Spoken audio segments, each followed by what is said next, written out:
Oh, Trey, Isaiah and Jamal, they absolutely came in and brought some life. And, that's what embracing your role is all about. Everybody wants to play. Everybody wants to play major minutes. And, we constantly talking about everything that we do is for Minnesota. And they came in and brought unbelievable selfless energy, and obviously had a huge run. Next, we will go over to Andy Grader. Coach, heard you on K-Fan a couple of minutes ago. Did you have meetings with all three of those guys individually about what they wanted to do with playing time? Well, what they wanted to do with playing time is, I have meetings with a lot of guys, more meetings this year than we've ever had. And, a lot of them want increased roles. Trey, Isaiah, and Jamal especially. And I just kept telling them over and over and over again, make me play you. You're going to make me think twice now. And that's what a good team is all about. I told them over and over again, the role of every player, every coach is to get better every day and help Minnesota win. And obviously they did that today. Marcus Fuller, over to you now. Coach, obviously in the first half, Boston College did a good job of slowing down Carr and Gach. And then the second half and overtime, especially late in the second half, they really turned it on, sent it in overtime. Yeah. Obviously I think that's a really good team who's played a crazy schedule. But we have high level of respect for them. And we knew it would be a very, very challenging game. We didn't panic when we were down 15, which was great. And just stayed the course. And obviously that run with the bench, cut it back to 1. We were able to get some fresh legs and make some really big plays down the stretch. Next, we'll go over to Jim Rich.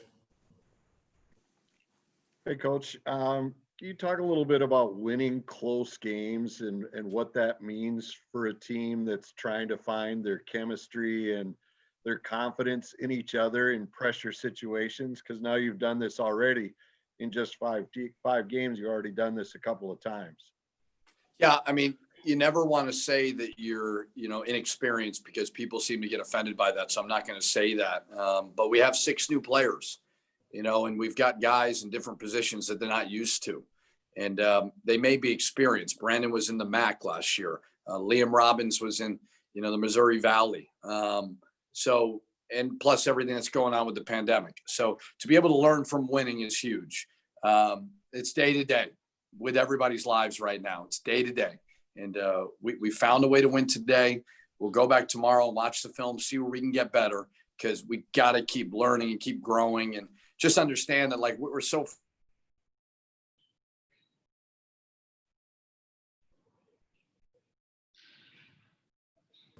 Bear with us here for a second.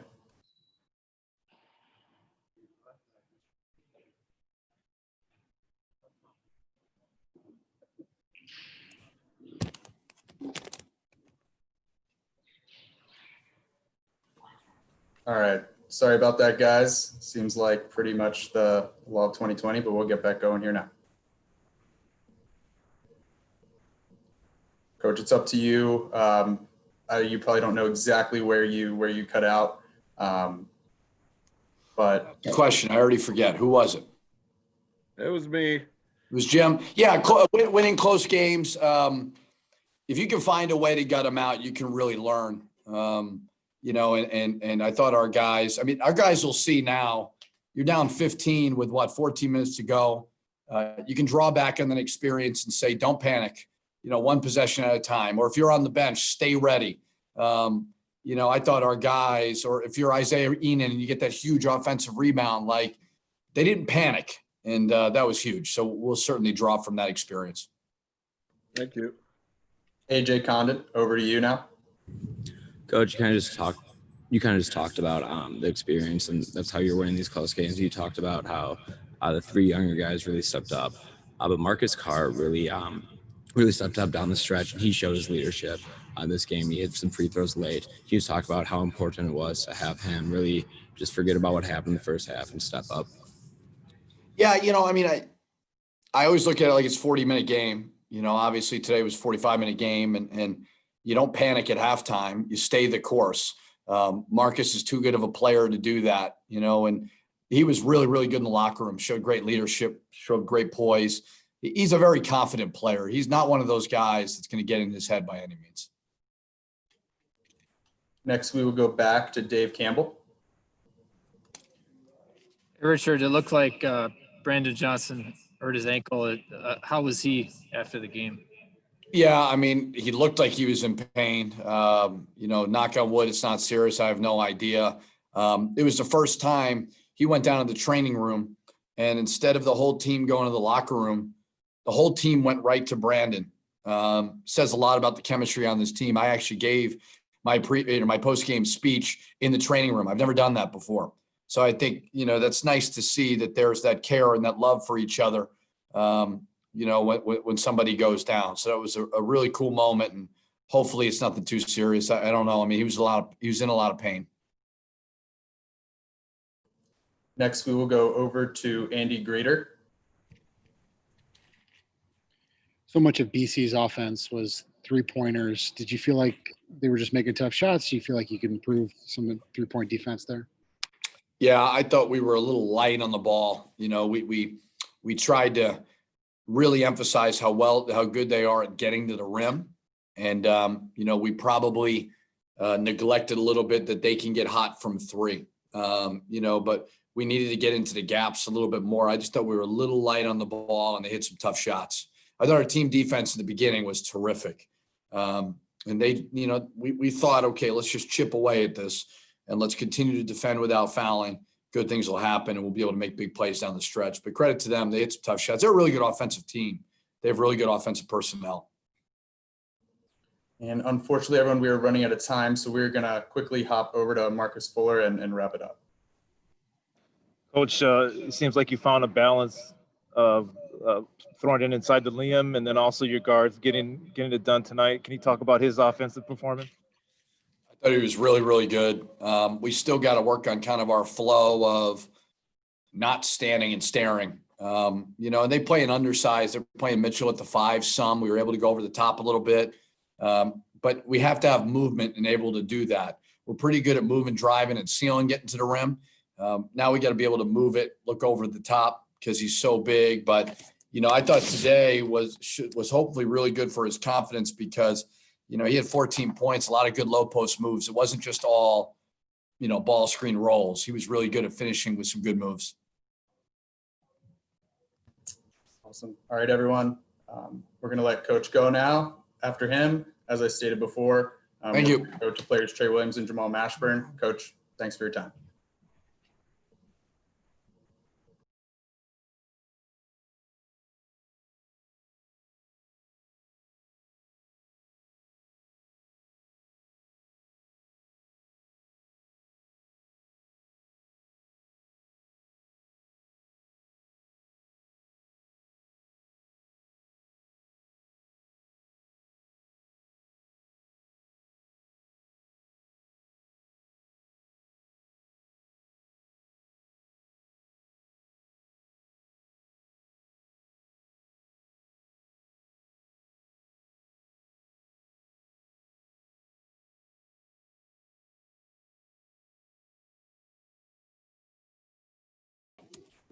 Go ahead and sit down. There you go. You're good to go. Awesome. So we're going to be starting with Trey Williams. Trey, thanks for joining us. Yes, sir. Thanks for having me. As a reminder, just message any questions that you may have, request over to me, and we'll get started here in a second. Andy Grader, you can start us off. Trey, you were here last year. How strange was it to see Coach Pitino give the post-game talk in the training room instead of the locker room? It wasn't weird. It was really the players' decision. We went down to the training room because Brandon was down there. He's shaking up, ankle injury. We didn't want him to leave him out of the post-game speech, so we told Coach Peter, let's have it in the training room so he can be included.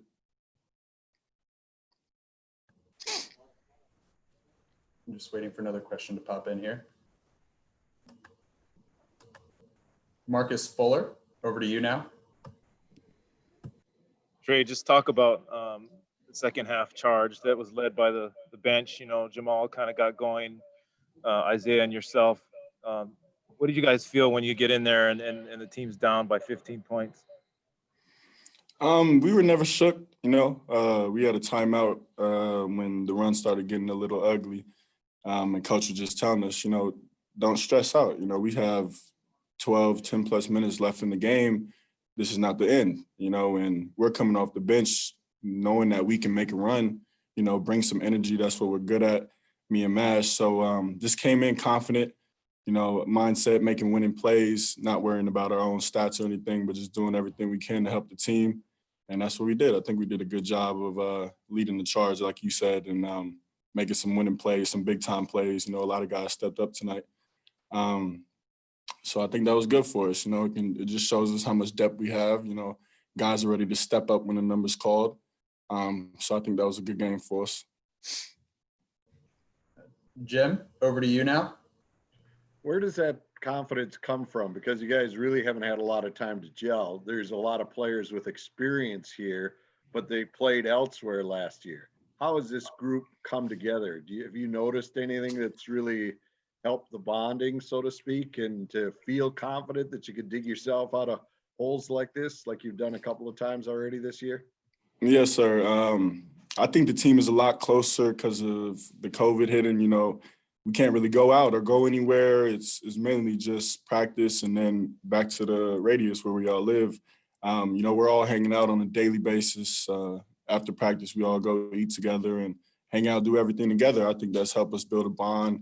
That's helped us build trust with one another and knowing that every guy can step up. You know, we compete every day in practice. Teams are switched up all the time, and we have a lot of guys that are talented and can make plays. So it's just all about trust and staying together. I feel like this group is gelling more than last year off the court wise. You know, we're all brothers on the team and there's not a lot of egos or anything. So it's great. Andy, back to you.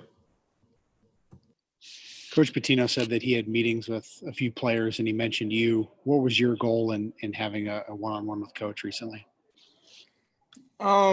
You know, just figuring out what he needs from me. You know, I'm a team guy. I'm worried about winning more than anything. So, you know, just getting to know the things that he wants me to do and what I need to focus on, what'll help the team, what I can come in and do off the bat. You know, he likes my energy. The team knows I bring most of the energy and, you know, I like lifting guys up, giving my teammates confidence. You know, I'm more worried about the team than myself, you know, and that's hard at this level. You know, last year I kind of went through a mental struggle and was more worried about myself. But, you know, when you look at the bigger picture, if we win as a team, then everyone wins. You know, everyone looks better when the team wins. So my mindset has changed and I'm a lot more selfless, but still confident at the same time, knowing that I can make plays. You know, I'm ready to take the big shot at any time, but, you know, being selfless and worried about winning more than my stats or my personal play. Next, we will go to Sam Ekstrom. Hey, Trey, you know, being a freshman, what did you think of Jamal's poise during that run? It's big time. You can tell he's a big time player. He's ready for the moment, you know, no fear. And I constantly tell him, you know, no matter what's going on, stay confident and stay true to yourself. You know what you can do. You're a high level player. So, you know, some games you might not play as much, you might not get as many shots as you like, but it's college and we have a deep team. You know, at any night, anybody can get it going. You know, that's the beauty of having a team like ours. So I love his confidence, you know, love his fierceness, no fear. You know, when you have no fear, it's, you know, that's the best thing to have. We will wrap it up with that for Trey. Trey, thanks for giving us your time. We appreciate it. Have a good night. Yes, sir. I appreciate you guys. Yep. Next up, we'll go over to Jamal Mashburn in just a second.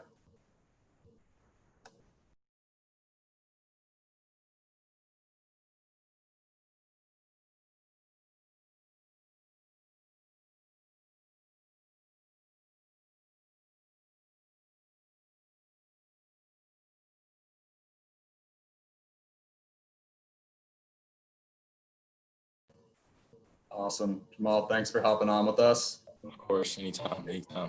We'll get right into questions as soon as one rolls in here in the chat. Get right to it.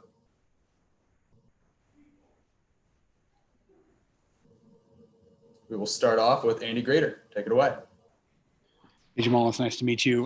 What would you say you were trying to bring when you came in the game with that big deficit in the second half? I just try every night just to be a pest on the defensive end and come in and give a different look than our starting point guard, who's a phenomenal player. And, I got to kind of take the leverage off of him and help him out and just help the team in any way I can. So my biggest focus when I get in the game is just to be the best defender out there and the offense to take care of itself. Next, we will go to Dave Campbell. Hey, Jamal, what's it been like as a freshman trying to get used to a new team? Your first try at college ball in this COVID era with so many, such a strange environment with no fans and protocols and stuff. Yeah, it's definitely a big change, and it's been a hell of an experience.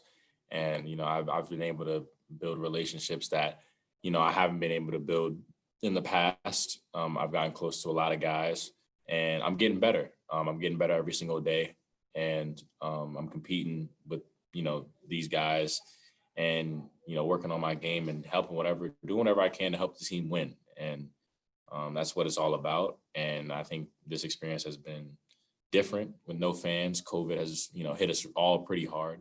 A lot of emotions and, not being able to see family, holidays and this and that. But, we got a good group of guys that are locked in on what we need to do and what we need to accomplish. And I couldn't ask for anything better.